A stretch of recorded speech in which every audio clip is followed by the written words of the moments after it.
Hello and welcome to the Claret Blue podcast and a very different match preview, something different.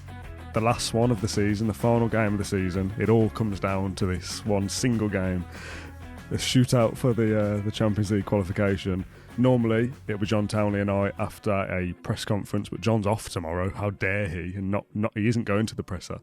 And generally speaking, Emery's pressers are pretty kind of cloak and dagger and quiet and you know, so probably not really going to gain much by waiting another whole day. So it's Thursday as we record this, and it should be Thursday when this goes out as well. I'm your host, Dan Rowlandson, joined by Matt Kendrick for a preview. This is really weird in the studio. How are you, mate? I don't know what I'm supposed to be doing here. I talk after the games. That's in the small print. Maybe just do that. How are you feeling about this final game? Because I think just the fact that Villa can qualify for the Champions League if they win and one of three other results go their way is, you know, already something. The fact it's against Manchester United and this kind of generational trauma I've described it as earlier in the week, that just adds another little kind of cherry on the top, doesn't it? Of kind of, if this goes wrong and it's them, it's that feeling, isn't it? It's the playoff final again, isn't it? Really, that's how it feels. Except it's one-sided, yeah. And you don't have the you don't get to play at a neutral venue, and you don't have the benefit of extra time potentially. I don't like to see football through the lens of the money men, because I'm a football fan and I like drama and excitement. I'm at ease now that if it's Europa League, I think it's still going to be fun. I agree, I think it's still going to be enjoyable. What if it was Conference League? Because that's still a possibility. Even so, you know, it's European football. We've waited so long for it. I think as a football club, I think we need it to be Champions League. Me as a football fan who wants to watch Villa do interesting things, win football matches, potentially go and win a trophy. Maybe this is me softening the blow. Yeah. Maybe I'm getting my excuses and mitigation in early. But yeah, I think in terms of the football club and wanting to really kick on and push on, do we lose ground to Spurs now? Yeah. You know, if they're there and we're not, you know, the league table would tell you that we're still quite far ahead of them. The league table last year, though, it was, you know, they were close, weren't they? Yeah. So things do change. So, but it's the Man United factor, Dan, and I watched the Europa League final. I think I tweeted something like this: "This should be a playoff for relegation." You know, get the fourth team or whatever, get another team up through the from the Championship and let one of those fall down the trapdoor. But I watched it and I was so nervous. Like Spurs defending their goal. I didn't want Spurs to win it, but I certainly didn't want Man United to win it. Spurs defending their goal, and my it was above board. I did have a proper paid for stream, but it started to lag. You know when he's made the save from Luke, his Wi-Fi back. You know he's made the save from Luke Shaw at the last minute. That lagged, and I'm thinking, no wonder he's made the save because the ball's been hanging in the air for the last 45 seconds. But I was really nervous because I'm just conditioned to not like Manchester United. You said generational trauma. It is, you know. I think every Villa fan from, I mean, even if you're 15 listening to this, you will have experienced losing to Man United in a crap game, even last year. You know, anyone who's above the age of 10 who understands what happened on Boxing Day last year will have, I don't like this team. But go back, somebody in their 20s, 30s, 40s, 50s will have something of like, that game against United sparked something in me of, I don't really like them. Yeah, I mean, I've just been thinking back to some of the games at Old Trafford, some that I've been, say, lucky enough to be at. Not particularly lucky because I witnessed it firsthand. Some that I've seen on the telly. I mean, I remember Macheda scoring that last minute winner. I was in the press box that day. I remember going there. I think it was my first ever match at Old Trafford. I must have been 17 or something like that in 1995, I think it was. Andy Cole had been on a massive drought since signing from Newcastle. Pops up and scores the winner. There's a lot of that, isn't there? Like Hoyland last year, scoring his first goal for them against us. 2-0 up, and we knackered it up last year. Was it Boxing Day, did you say? Yeah. Ruined Christmas. You know, there's so many more. Cup final, 2010. Yeah, Van Persie scoring a hat-trick, with that, including that brilliant volley that's won them the league, I think. It was that Ferguson's last title, potentially. Must have been. All these things, and what have we got, you know, to the exceptions that prove the rule? Gabi Bonlahor, Courtney Hawes. Yeah, mad, isn't it? It is a strange one because when we talk through the permutations, and I'll go through them in a sec, it's very simplistic now. It's one game left for everybody. But the thing that most people, or most Villa fans, are worried about is Villa's result. Yeah. That could happen at Chelsea or that could happen at Newcastle, but Villa winning at Old Trafford is the thing I'm scared of. However, you flip that to neutrals and teams that we're going against, like Newcastle fans, Forest fans, they're all going, well, you'll beat Man United. It's like, yeah, but we know that we don't, and it's that weird balance of we know we're better than them, but we have this thing in the back of our brains going, but this, but that.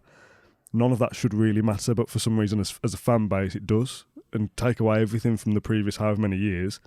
Last year was poor.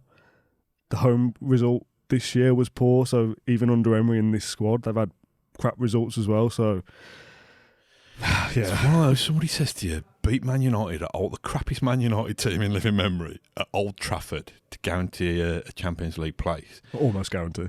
Yeah, well, to do your bit towards it. I think I'd rather play Brazil 1970 on Copacabana Beach with all our players wearing flippers. Do you know what I mean? That's how affected I am by it. And it's really, really horrible, Dan. And But it shouldn't be that way, though, should it? We're better than these. It's the same kind of things. Did we do the Spurs preview together? In person? Spurs is a different... Spurs. I was like, we'll definitely win. And you were, we'll steady on. Same really applies for United. Like, we should be winning. Yeah, you say that, Dan. But even if you look at recent years... I know. I did find a stat. I'll give you some good stats. I'll give you a positive stat.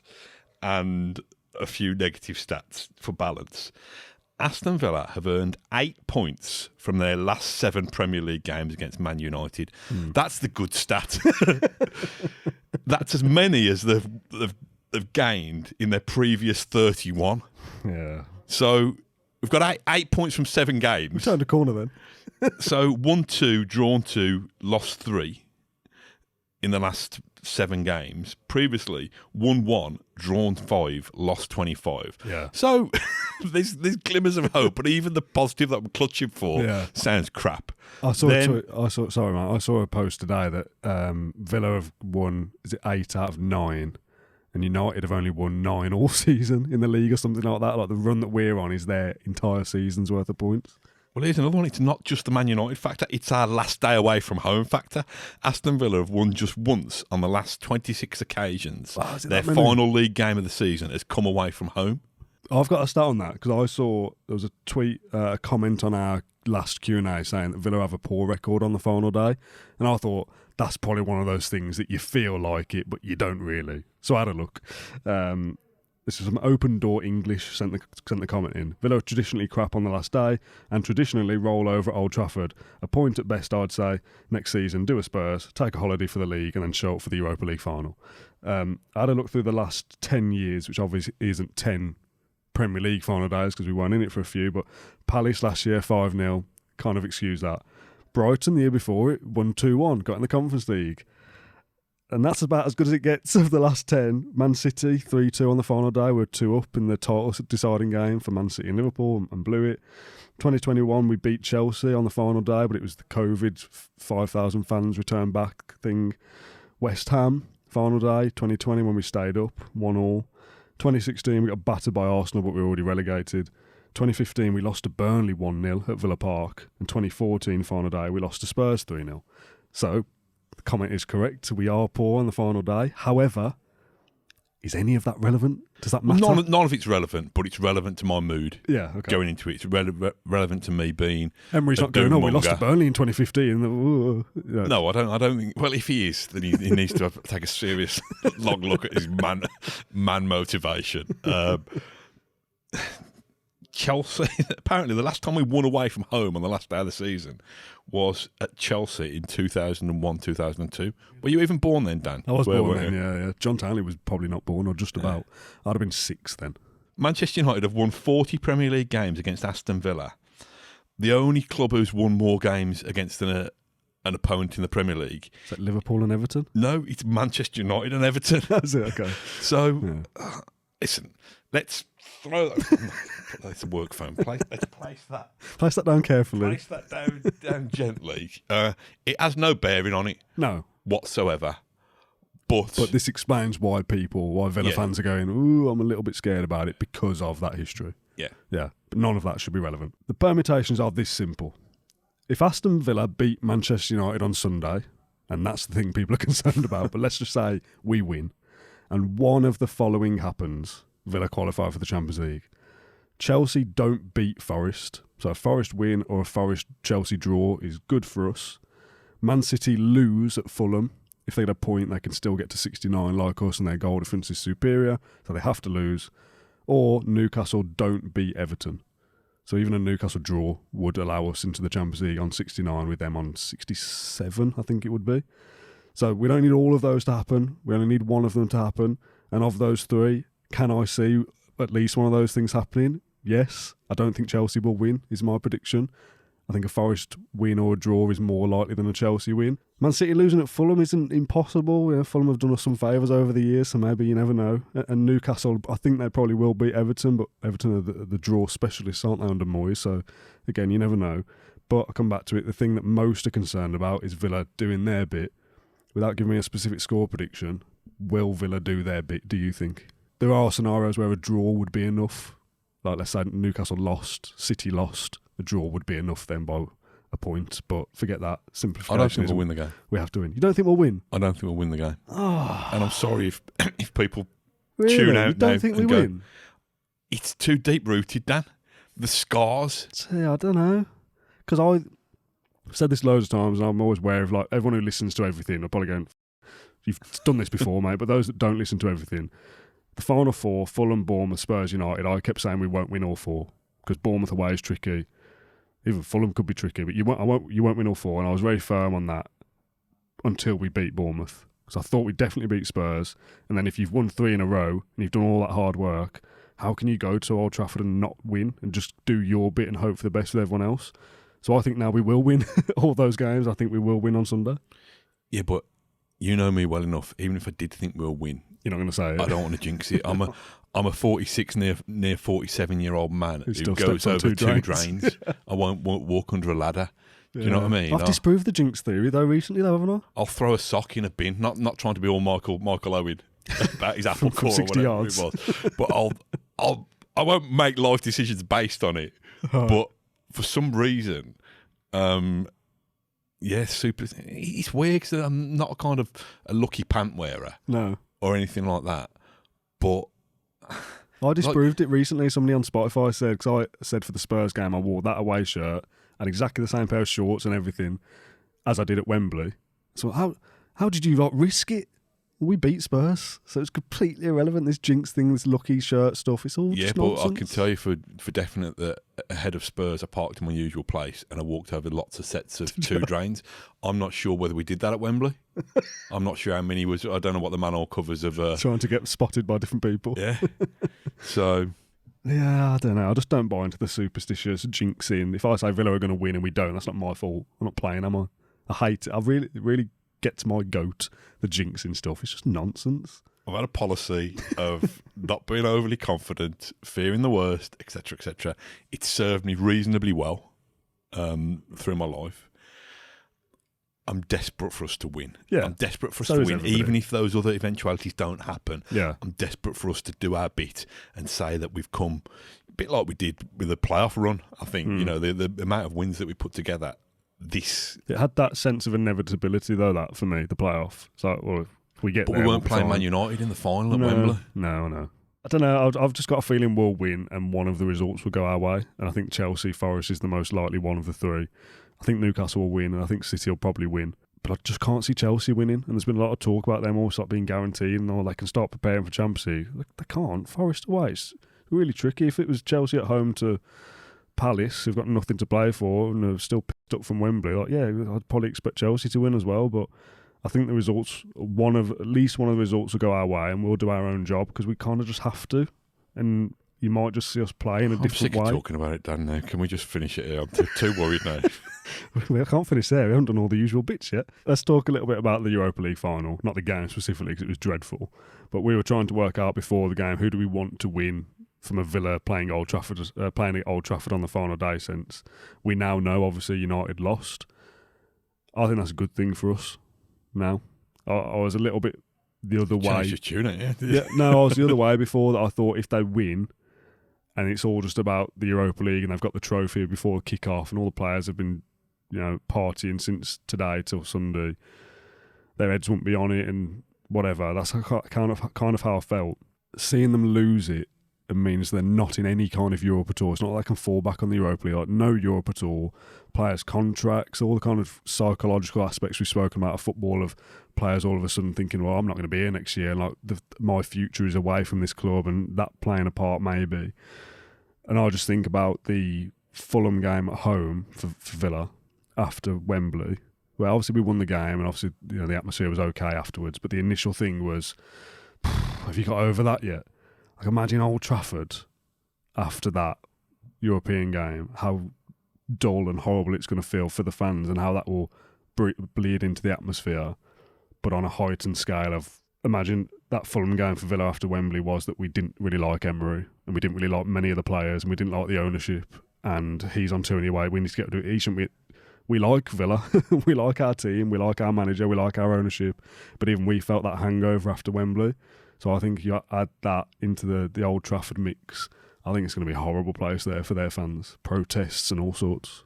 Yeah, I mean, listen, the rational thought is that Manchester United are one of the worst 5 teams in the Premier League.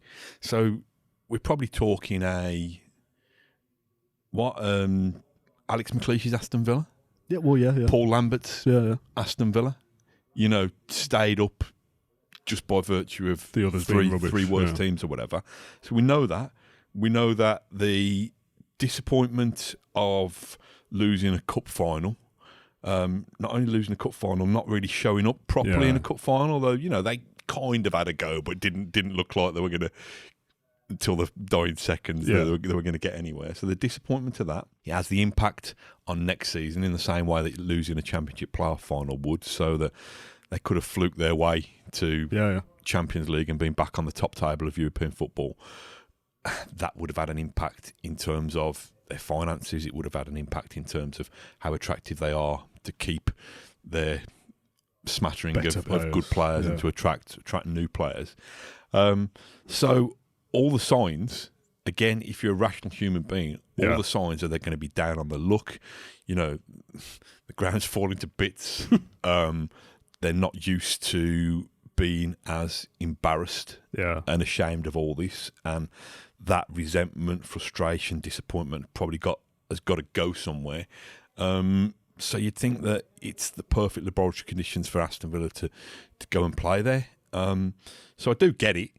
I just, bitter experience makes me struggle to be fully invested in that, because, sports doesn't always go the way that you think it's going to go. But do you maybe think that you'd lean into then the other side of it, that for the players that do care, however few they are, they play out of their skins on Sunday to try and make up for Wednesday, and if this is to be my last game or whatever, I've got to vent that frustration by going and scoring a hat-trick against Villa?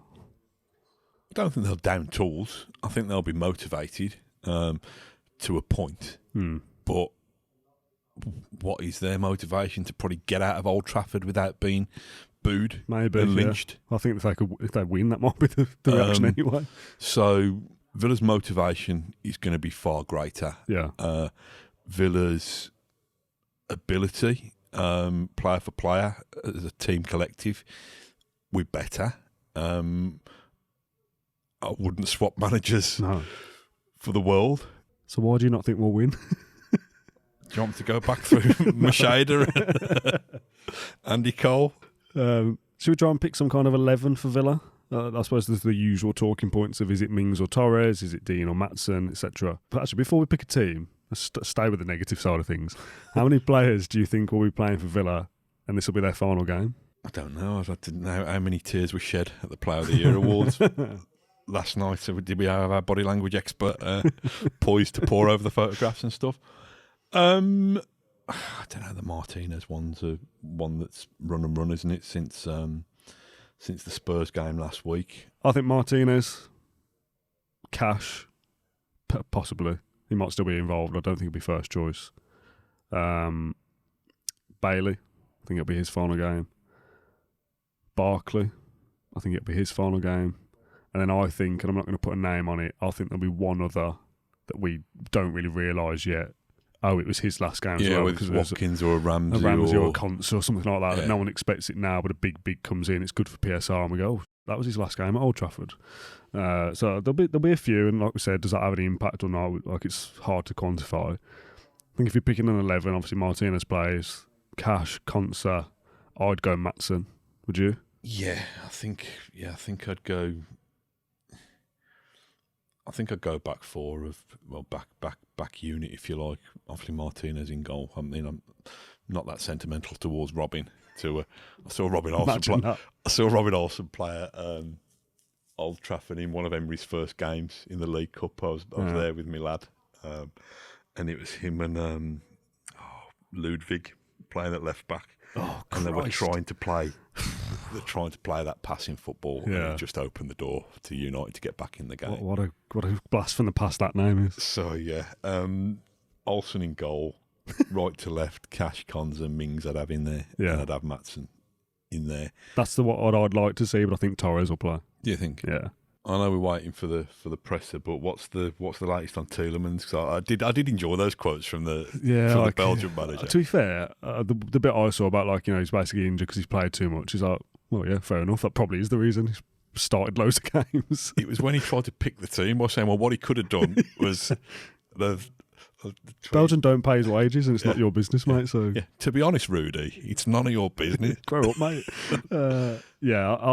I don't think he'll play. I think Villa were a little bit coy, maybe, about the severity. Not that it's like he's going to be out for another 7 or 8 weeks, but they probably knew. I think he won't play again this season. But just keeping that little bit of what if is enough to, if we're in trouble, we'd all be going, oh, we desperately need him back, and we're going to rush him back. I think we can beat United without Tielemans.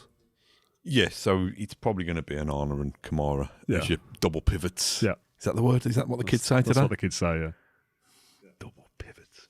And then he won't do it the way I'd have done it, but I think he will have probably what he went with last week in terms of Rodgers right. Did he play? He did have Rodgers right. Rodgers right, McGinn left, and Sensio as the 10. Behind Ollie, newly married Ollie. Yes, yeah, congratulations, Mr. and Mrs. Watkins. Did you see the tweet about them trading vowels because his wife's name is Ellie and Ollie? Yeah, it's a good tweet, to be fair, well done. That's what I think he'll do as well. McGinn will definitely play, Rodgers will definitely play. Asensio away from home. I wouldn't mind seeing Ramsey start as well. Like, you're not going to see Marlon starting on the right-hand side out of nowhere on the final day. Cue that happening now at 3 o'clock on the Sunday. That'll do, I think. Should we do a score prediction? Yeah, go on, you go first, and then I can be the negative Nelly. Well, me and John track the score predictions all season. Now, I don't have the specifics in front of me, but John won the prediction league this year. He was about 5 or 6 points ahead of me before this game. So even if I get it bang on, John's predictions were better, but we've both been terrible. I've basically predicted Villa to win every single game, which obviously has let me down in some weeks. But I can't not predict them to win this one, given what's at stake. And I'm not just saying it for like, oh, well, I want us to win. I genuinely believe that we will. So 3-1 Villa. If we score, we'll just keep scoring. They're crap, mate. Do you live the rest of your life with this degree of positivity and optimism? Yeah, is it mostly, just me, kind of a grizzly old man? They're crap. I'm not bothered about them at all. Like, even if they score first, I wouldn't think, oh no, I'm nervous on that. We'll win. Click this when you want, if you want. People say, you're cocky, you're arrogant. I don't care. They're rightly down there where they belong. They're going to play this in the home dressing room, aren't they? Fine. It won't make a difference. They ain't got it in them, these players. What would you do if it emerged that they did actually play a clip of you? I find that quite funny, actually. How bad have United fallen that the only way they can motivate the team is by getting this kind of near slaphead, no mark, cocky, arrogant, germ spreading. I ain't spread no germs yet. The rest of it you can have. 1-1. 1-1? No, yeah. No one listening wants to hear that. 1-1. All right then. 0-0. I'm not having the jinx stuff, by the way. I already know people are tapping around their keyboards going, "Oh, you've jinxed it, you've jinxed it." I'm so stressed about it, Dan. I'm sorry. I don't want to be this prophet of doom. And I hope people are saying, "Oh, old man Kendrick, get back in your box." No, I think we beat them comfortably. I mean after the event, we beat them comfortably. Yeah. Keep the faith. You've got the best. You always blowing smoke. The best manager you've ever seen at Villa Park. Why can't you get over this teenage angst? Yeah. Put it to one side and believe in the team. And I wish I could. I just need to have that protective barrier around me. I think before the game, I think most of our audience are you. They'll be on me saying, "Oh, you can't just say we're going to win the game." Well, I can. So I have. Yeah. That's how I feel. I can't sit here and pretend that I'm scared of United, because I'm not. I like to introduce a little bit of nonsense. On the morning of the Crystal Palace game, I'm nicking this from a different radio show. On the morning of the Palace game, I never got to speak to you about it. I was going to do it after the Palace podcast. Oh, right, yeah. There's a really interesting thing. I don't on Absolute Radio now. I'm still sulking a bit because Frank Skinner got the sack and was replaced by John Richardson. And I wouldn't the comedian. Yeah. And I wouldn't listen to it for a while, but I just I put it on the morning of that cup semi-final for some reason. And they had a debate. Somebody wrote in or texted in or whatever saying, "Do you wash your legs in the shower?" God, are we doing that conversation on this? But I've never really debated it much before because I don't think I've ever washed my legs. Really? Are you a leg washer? I'm a leg washer, yeah. Oh, yeah? Yeah. I have one of those big shower puff things. Is that a butler? Let's just end it there. I'm not getting into this conversation with you now. Is it not too much effort, though? What, to bend down? Yeah. No. Enjoyed that. Very different to our usual previews, as always. I'm pretty certain our comments and our audience will be siding with you pre-game that about the legs. about United, and this is difficult, and they've beat us before, yada yada yada. And I don't think many will agree with me. However, I'm hoping, not that I want to be like, "Oh, look at me, I was right," but I'm hoping after we are a little bit more. I want to go, "Look at you, you was right." No, but like, right. I don't mean you that as I mean, like, "Oh, I predicted it," like I did with top four last year. It's one result, but I just can't really see us not winning. That's just how I feel, and like I said, I can't pretend otherwise, and I'm not gonna, because I would be lying. Thanks for watching this episode or listening to it on the Claret and Blue Podcast YouTube channel or podcast feed. I've been Dan Rolinson, joined by Matt Kendrick for the final preview of the season, and we will see you again next for the post-match show on Sunday afternoon, whatever happens. For those listening, Matt Kendrick is biting his fingernails. Thanks for listening or watching, and we'll see you Sunday.